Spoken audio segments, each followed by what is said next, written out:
देश के सबसे बड़े राज्य उत्तर प्रदेश में इंडिया गठबंधन की सीटों के मामले में अब अपने गठबंधन से फंसता हुआ पेश नजर आ रहा है। बात यहां तक हो गई है कि अब कांग्रेस साफ तौर से 80 की सीटों पर लड़ने की बात कह रही है, यानी कि अब वह पूरी तैयारी 80 सीटों की कर रही है।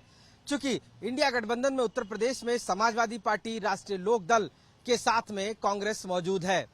अब कांग्रेस साफ तौर से झारखंड के मसौदे की बात कर रही है, जहां पर झारखंड में जिस तरीके से 2019 में विधानसभा चुनाव और लोकसभा चुनाव में गठबंधन झारखंड मुक्ति मोर्चा के साथ किया था, उस दौरान इसकी गठबंधन की बात की जा रही है कि वैसा ही गठबंधन उत्तर प्रदेश में भी अब समाजवादी पार्टी के साथ किया जाएगा। अगर झारखंड मुक्ति मोर्चे की बात करें तो जिस तरीके से लोकसभा चुनाव में 14 सीटों में 7 सीटों पर कांग्रेस लड़ी थी और बाकी सीटों पर झारखंड मुक्ति मोर्चा, आरजेडी और अन्य लड़े थे, जिसमें से हालांकि पूरी 50% सीटें जो थी वो कांग्रेस ने ले ली थी।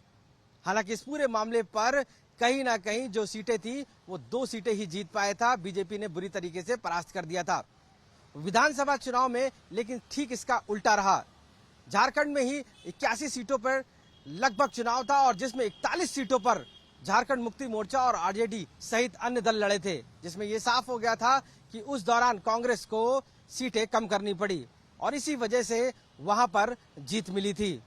अब इसी फार्मूले को वह उत्तर प्रदेश में भी लागू करना चाहती है। चूंकि समाजवादी पार्टी से पहले भी कांग्रेस ने यहां पर गठबंधन कर चुकी है, तो उस लिहाज से भी कहीं ना कहीं वो सीटें ज्यादा मांग कर रही है। जिस तरीके से झारखंड मुक्ति मोर्चा झारखंड में, उसी तरीके से उत्तर प्रदेश में समाजवादी पार्टी मौजूद है। उत्तर प्रदेश में जिस तरीके से अब कांग्रेस कह रही है कि वह तकरीबन 80 सीटों का जो मामला है उसमें 40 सीटों पर वह चुनाव लड़ेगी, इस तरीके की बात शुरुआत हुई थी।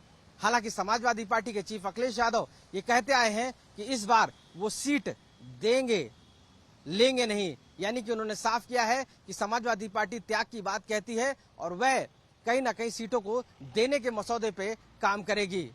हालांकि 2019 में जिस तरीके से साथ में पार्टी लड़ी थी, उस दौरान सबसे ज्यादा सीटें कांग्रेस को दी गई थी और कांग्रेस को सीटें दिए जाने के बाद अखिलेश यादव को काफी ज्यादा पार्टी कार्यकर्ताओं की नाराजगी भी देखने को मिली थी। हालांकि उस दौरान भी कांग्रेस ज्यादा सीटें पाने के बावजूद भी उत्तर प्रदेश में कोई भी कमाल नहीं दिखा पाई थी और सीटें हार गई थी।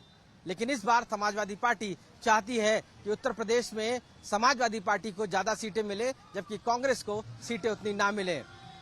हालांकि इस पूरे कोऑर्डिनेशन कमेटी की पूरी मांग रहती है कि कोऑर्डिनेशन कमेटी इस पूरे मामले को सेट करे, लेकिन कोऑर्डिनेशन कमेटी के बावजूद भी अभी तक सीटों का मसला उत्तर प्रदेश में सॉल्व नहीं हो पाया है।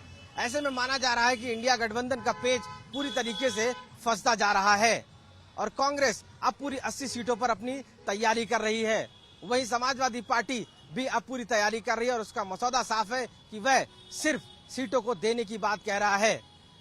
ऐसे में देखना होगा कि जिस तरीके से लोकसभा का चुनाव है उत्तर प्रदेश में, वह किस तरीके से जो इंडिया गठबंधन में शामिल समाजवादी पार्टी, राष्ट्रीय लोक दल और कांग्रेस अपनी अपनी सीटों का बंटवारा करते हैं।